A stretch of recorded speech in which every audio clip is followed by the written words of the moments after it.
नमस्कार शेतकरी मित्रांनो, बंधूंनो. आज 31 जुलै 2026, जुलैचा शेवटचा दिवस.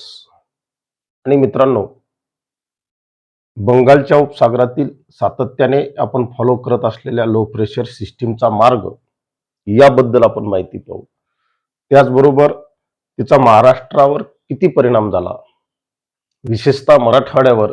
ज्या अ, मराठवाड्यावर दीर्घ कालखंडात जवळपास 2 महिने झाले समाधानकारक पाऊस कुठेही नाही.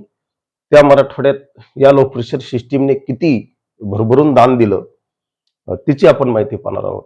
आणि मराठवाड्यात केव्हा पाऊस पडेल या संदर्भातली माहिती आपण खऱ्या अर्थानं या व्हिडिओमध्ये सांगणार आहोत. मी राजभाऊ उगले, राहणार कोठाळा, तालुका अंबड, जिल्हा जालना. मित्रांनो, आपण सातत्याने जोपर्यंत बंगालच्या उपसागरात लो प्रेशर सिस्टीम बनत नाही आणि तिचा मार्ग थेट महाराष्ट्रात येत नाही, तोपर्यंत महाराष्ट्रात चांगल्या पावसाच्या शक्यता तयार होत नाहीत, हे सातत्याने सांगितलेले आणि ते घडताना दिसत आहे. मित्रांनो, हा जो डार्क काळा कलर दिसत आहे, हा या सिस्टीमचा मार्ग ओडिसा, छत्तीसगड, काल मित्रांनो तिना नागपूर, अकोला, अमरावती, अगदी उत्तर महाराष्ट्रामधनं ती गेलेली आहे. मित्रांनो, आपण सांगितलं होतं की जळगाव, धुळे, नंदुरबार हा जो पट्टा आहे उत्तर महाराष्ट्राचा, या भागाची हौस फिटणार आहे. या भागात सुद्धा मित्रांनो दीर्घकाल पाऊस नव्हता. अगदी अमरावती विभागात सुद्धा मित्रांनो 25 तारखेपर्यंत पाऊस नव्हते. 25 तारखेच्या नंतर खऱ्या अर्थाने या ठिकाणी पावसाची ऍक्टिव्हिटीज वाढायला सुरुवात झालेली आहे. जळगाव जिल्ह्यामध्ये कित्येक भागात समाधानकारक पाऊस नव्हता. या सिस्टीमने मित्रांनो बऱ्यापैकी पाऊस दिलेला आहे. आज ही सिस्टीम मित्रांनो 31 तारखेला उत्तर महाराष्ट्र करून नंदुरबार, धुळे मार्गे ती गुजरातवर जाणार आहे आणि या ठिकाणी ती दीर्घकाळ रमणार आहे.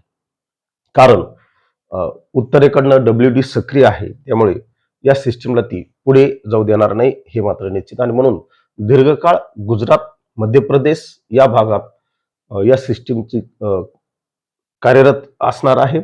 त्यामुळे त्या भागात अतिरिक्त पाऊस पडेल. मित्रांनो, या सर्व सिस्टीममुळे महाराष्ट्रात कशा पद्धतीने पावसाचं वितरण झालं, त्याची माहिती आपण होणार आहे. आज आज 31 जुलै. या मॅपकडे जर आपण पाहिलं मित्रांनो, तुम्हाला स्पष्टपणे दिसत आहे हा ग्रीन कलर, कुठे अलर्ट दाखवलेला नाही. इथं येलो अलर्ट आहे. विजासह वादळी पाऊस होणार आहे. वादळी पावसाचे अंदाज मित्रांनो सर्वांनीच वर्तवलेले आहेत आणि जवळपास सर्वच हवामान अंदाजकांनी त्या संदर्भातली माहिती व्यक्त केलेली आहे. मित्रांनो, हा जो दक्षिण भाग आहे, यामध्ये नांदेड, हिंगोली, परभणी, लातूर, धाराशिव, सोलापूर, हा पुणे, याचं या भागात ग्रीनमध्ये या आज कुठेही रेड अलर्ट किंवा येलो अलर्ट नाही, ग्रीन झोन आहे. येलो अलर्ट मध्ये मित्रांनो छत्रपती संभाजीनगर आहे, जालना आहे, बीड आहे, हे सर्व जिल्हे, यामध्ये पश्चिम विदर्भातील जिल्हे आहेत. हे मित्रांनो ऑरेंज अलर्ट मध्ये नंदुरबार, धुळे, जळगाव आहे. रेड अलर्ट मध्ये मित्रांनो नाशिक उत्तर, नंदुरबारचा काही भाग यामध्ये दाखवलेला आहे. त्यानंतर मित्रांनो अहिल्यानगरचा पश्चिम भाग यामध्ये आहे. पुणे जिल्ह्याचा काही भाग हा रेड अलर्ट मध्ये आज आहे. घाटावरला हा संपूर्ण भाग आहे. आणि मित्रांनो, आपण सातत्याने सांगितलेले आहे, यावर्षी जोही पाऊस ऍक्टिव्ह असेल महाराष्ट्रात, हा घाटावर असेल, कारण जबरदस्त बाष्पयुक्त वाऱ्याची टक्कर घाटावर होणार आहे आणि त्यामुळे या भागात सक्रियता असणार आहे. म्हणून दुष्काळी पट्ट्यातली जलाशय भरलेली आहेत, लक्षात घ्या. पहिल्यांदा 1969 नंतर अशी कंडिशन आलेली आहे मित्रांनो. 1969ला सुद्धा मराठवाड्यात मित्रांनो प्रचंड प्रमाणात पावसाची तूट होती. पाऊस कमी होता, संपूर्णपणे कोरडं होतं आणि जायकवाडी धरण तेव्हा अस्तित्वातही नव्हतं. तेव्हा 1969ला प्रचंड महापूर गोदावरीला आला होता. कारण का, तर नाशिक जिल्ह्यात पाऊस होतो, अकोले तालुक्यामध्ये पाऊस होतो आणि त्याचा परिणाम हा जायकवाडीवर होत असतो. इकडे भीमाशंकर परिसरात चांगल्या पावसाच्या नोंदी होतात, त्यामुळे उजनी धरण जलाशयामध्ये पाणी जमा होते.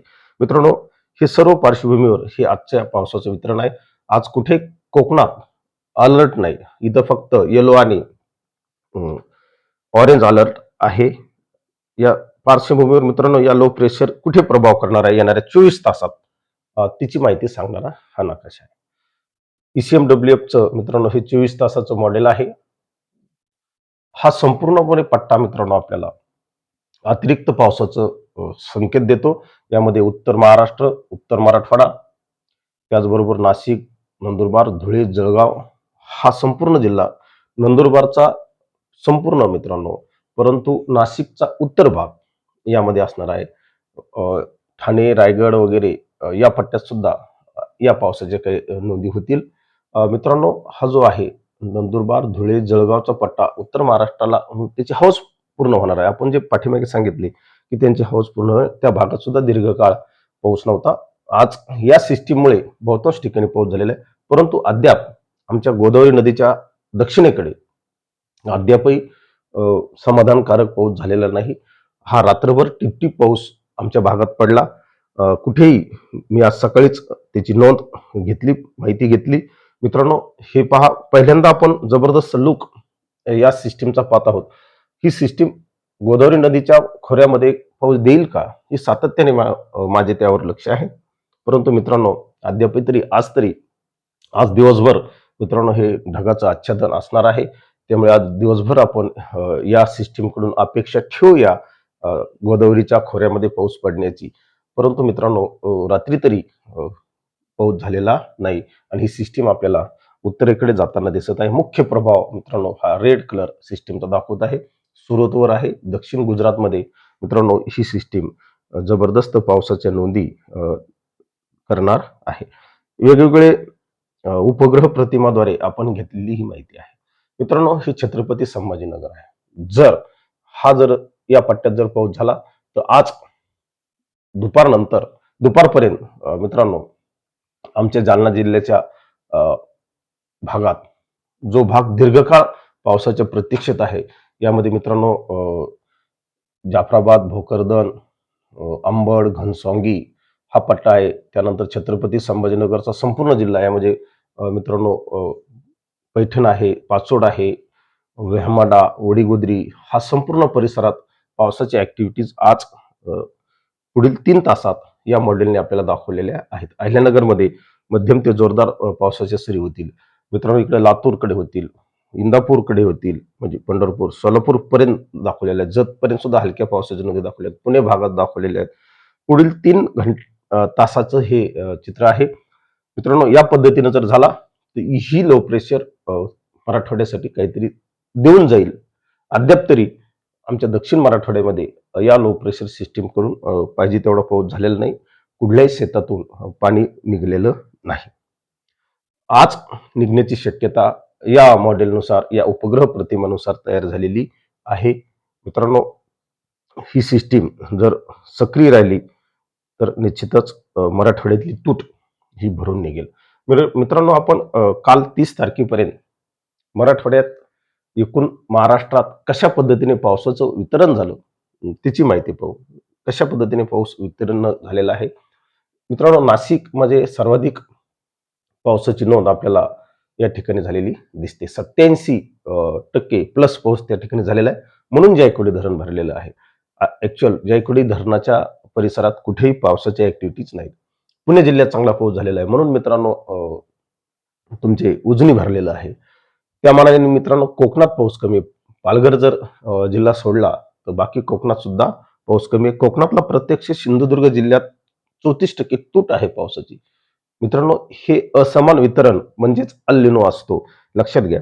आणि आपण जर हा रेड कलर जर गेलो तर सोलापूर जिल्ह्यात 32% आहे, धाराशिवमध्ये 21% आहे, लातूरमध्ये 28% तूट आहे, नांदेडमध्ये आज रोजी 30 तारखे रोजी 26%, काही अंशी मित्रांनो ही तूट या लो प्रेशरमुळे कमी झाली निश्चित. बीडमध्ये 42 आहे, बीडमध्ये कुठेही फरक पडलेला नाही. परभणीमध्ये 35% तूट आहे. मित्रांनो, आमच्या जालना जिल्ह्यात 41% तूट आहे. जालना जिल्ह्यात मित्रांनो अंबड, घनसावंगी या तालुक्यामध्ये प्रचंड प्रमाणात पाऊस कमी आहे. जालना साईडकडे थोडासा कमी आहे. परतूर मांठा हा दुष्काळात या पट्ट्यात पाऊस असतो, परंतु तोही हलका ते मध्यम पाऊस असतो. अद्याप त्या ठिकाणी कुठेही नद्यांना पूर आलेला नाही. इकडं भोकरदन, जाफराबाद मित्रांनो हा उत्तर महाराष्ट्राकडे भाग येत असल्या कारणानं विदर्भाचा परिणाम त्यावर होतो आणि त्या भागात थोड्याशा बऱ्या पावसाच्या नोंदी जालना जिल्ह्यात झालेल्या आहेत. हिंगोलीमध्ये मित्रांनो 47% तूट आहे, लक्षात घ्या. त्यानंतर वाशिममध्ये 31% तूट आहे.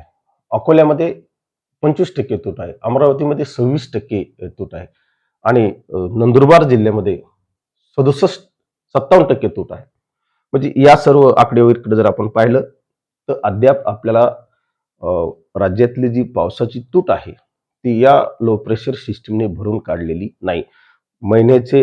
पावसाळ्याचे 2 महिने संपलेले आहेत आणि या सर्व पार्श्वभूमीवर यापेक्षा कमी पावसाची अजून तरी अपेक्षा काय करायची एवढंच महत्वाचं आहे. आणि मित्रांनो, या लो प्रेशरमुळे ही तूट वाटत होतं पूर्णपणे भरून निघेल किंवा काही अंशी भरून निघेल, परंतु आज दुपारपर्यंत या सिस्टीमचा प्रभाव हा महाराष्ट्रावर राहणार आहे. नंतर ते उत्तरेकडे जाणार आहे, गुजरात वगैरे साईड नंदुरबार या साईडकडे जाणार आहे.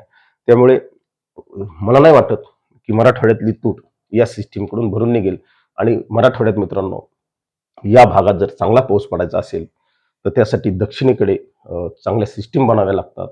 अगदी बंगालच्या उपसागरात विशाखापट्टणम नजीक जर सिस्टीम बनल्या तर त्या थेट मराठवाड्यावर येतात आणि मराठवाड्याची तूट कमी करतात. आणि मराठवाड्यात चांगल्या पावसासाठी मित्रांनो 15 ऑगस्ट नंतरच मराठवाड्यात चांगल्या पावसाच्या नोंदी होत असतात. ही वर्षानुवर्षे आहे.